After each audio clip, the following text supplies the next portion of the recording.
இதுதான் இந்த இந்த அழகிற்கு ஜனாதிபதி பரிசு கொடுக்கறது.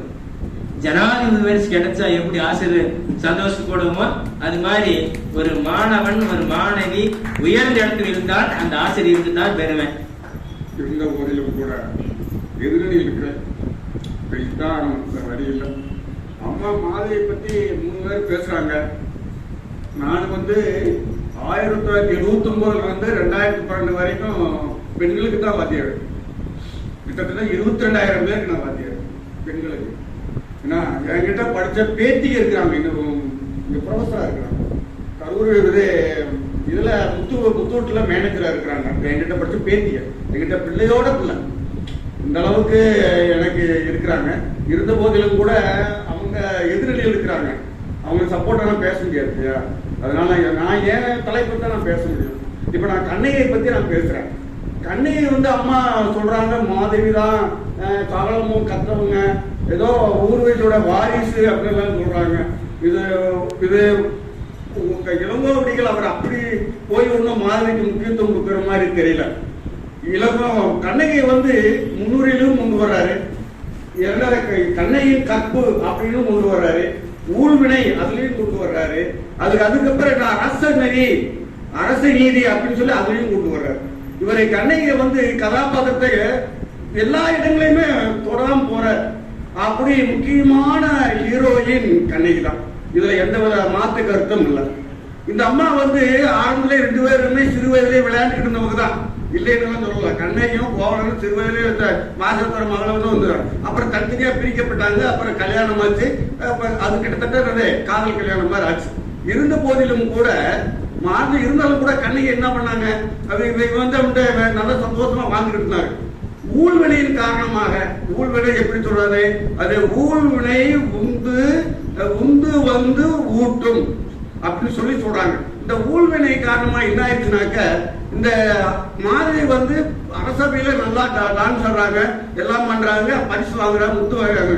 ஆனா உண்மையிலேயே அவங்க கன்னியர் குலத்தில் பிறந்தாங்க, இல்லைன்னு சொல்லல. ஆனா அதே நேரத்தில் அவங்களுக்கு ஒரு எண்ணம் என்னன்னு கேட்டீங்கன்னா, யார் வசதியானவங்களோ அவங்களைத்தான் திருமணம் பண்ணணும்னு சொல்லி அவங்க அம்மா நினைக்கிறாங்க. அப்ப 1008 பொருள் கொடுக்கறதுக்கு எவன் பாக்குறாங்க. அப்ப இழிச்சுவாய் நம்மால் போறேன், யாரே நம்ம கதா கோவலன் போறேன்.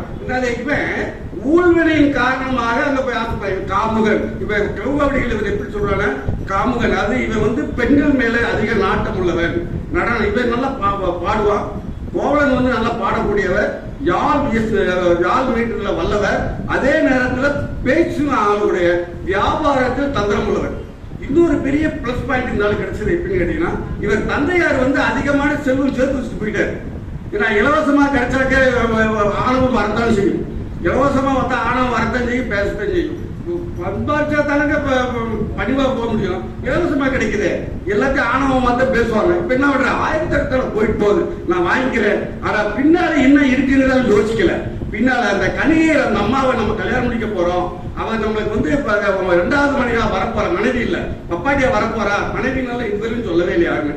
இல்ல துணைவியாரா வரப்போறாங்க அப்படின்னு சொல்லி நினைச்சாங்க. அதே நேரம் அது செஞ்சாங்க இல்லையா, அது யாருடைய தவறு, கண்ணகி மேல தவறா? கண்ணகி என்ன பண்ணாங்க, அவங்க சம்சாரமா வந்தாங்க. ஒரு பெரிய குளத்தில் பிறந்தவங்க, பெரிய அந்த அம்மா நகரத்து செட்டியார் இல்லையா, அந்த அம்மா நகரத்து செட்டியார் சேர்ந்தவங்க. இன்னும் கண்ணகி குளம் இருக்காங்க, திருப்பூர்லயே இருக்காங்க. கண்ணகி குளம் சொல்லி இன்னும் திருப்பூர்லயே இருக்காங்க. அந்த குளத்தை சேர்ந்தவங்க ஒரு 10-20,000 பேர் இருக்காங்க, திருப்பூர்லயே இருக்காங்க. அங்க நாட்டுக்கோட்டை செட்டியார் பாத்தீங்கன்னா அவங்க வருவாங்க. அவங்க கண்ணகி குளம்ல இருக்காங்க, நகரத்து செட்டியார். எனக்கு ஒரு சின்ன இதுல ஒரு பிளஸ் பாயிண்ட், தேவார மலையில இந்த அம்மா நடந்து போச்சு. கண்ணகி அம்மா நடந்து போய் மேமலைக்கு போச்சு. அந்த படுகைன்னு சொல்லி இனத்தவர் கூட போகும்போது வேங்கை மரத்தடியில் உட்காந்துருவாங்க. அந்த பாதையில நானும் நடந்துவேன், புரியுங்க. அந்த தேவாரத்து பாதையில நானும் நடந்துவேன். ஏன்னா எங்க ஊர் வழியில தான் மேல போனாங்க, எங்க ஊர் அது. அதனால அந்த பாதையில தான் நாங்க நடந்தோம். நாங்க மாடு மேய்க்கு போயிருக்கோம், அந்த பாதையில நடந்தோம். அது இன்னும் பாதுகாக்கப்படுகிறது. அந்த பாதை ஒத்தடி பாதை, தாரோட மேல உச்சி மேல ஏறணும். அந்த பாதையில் நானும் நடந்துவேன். அந்த அம்மா என்ன பண்றாங்க, போறாங்க. சரி, இவன் போறான். போய் வணிகர் குளத்துல போய் கல்யாணம் வயது போய் பின்னால போட்டா யாரும் வாசிக்கிறாங்க இருக்கிறாங்க. அம்மா சொன்ன மாதிரி சித்திரை மாசம் வந்துருது. 1ஆம் தேதி வந்தோன்னா அங்கேயே ஊழ்வினை ஆரம்பிச்சிருது. என்னங்க பொண்ணே இவர் யார் வாசிக்கிறாங்க, அந்த அம்மா வந்து என்ன பண்ணுது, அந்த ஐயா வந்து என்ன பண்றாரு, தன்னுடைய அகப்பொருளை பார்த்து அவங்க பாடுறாங்க.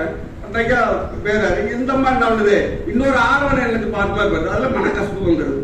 சரி, மனக்கசப்பு வருது இல்ல, வந்துடலாம்ல. அப்ப மாதவி இந்த இடத்துல விடுபடுறாங்க. இந்த கணவன் மேல ஏன் சந்தேகப்படணும்? நான் திருப்பி கேட்கிறேன், கணவன் மேல சந்தேகப்பட முடியுமா? இவன் பொருள் கொடுத்து வச்சிருக்கா இல்ல, இவன் கோவல என்ன நினைக்கிறான், நம்ம கிட்ட பொருள் தீர்ந்து போச்சு, இனிமேல் இல்ல, அதனாலதான் இவன் நம்மளை விட்டு பிரியறதுக்காக இந்த பாட்டு பாடுறா அப்படிங்கிற பொருள் காமிப்பாரு. கோவல அந்த பொருள் கூழ்பலை அந்த மாதிரி அந்த பொருளுக்கு போறான். ஆனா இவன் மாதவி என்ன நினைச்சு பாடுறா, அவருக்கு பதிலடி கொடுக்கணுங்கிறதுக்காக பாடுறான். சரி, அப்படியும் பாடி என்ன முடிச்சோடனே இவன் பிரிஞ்சு வந்துடுறான். பிரிஞ்சு வந்தா யார்கிட்ட வரணும், யார்கிட்ட வரணும், வேற யார்ட்டி போனாங்க இல்லையே, மனைவி கிட்ட வரும். மனைவி கிட்ட வந்து உள்ள நிலைமையை சொல்றான். இவ கேட்ட உடனேயே தன் தோழியை பார்த்து யாரு வர்றான்னு பாரு, நம்ம ஐயாரே வர்றாரு, செட்டியார் ஐயா வர்றாரு.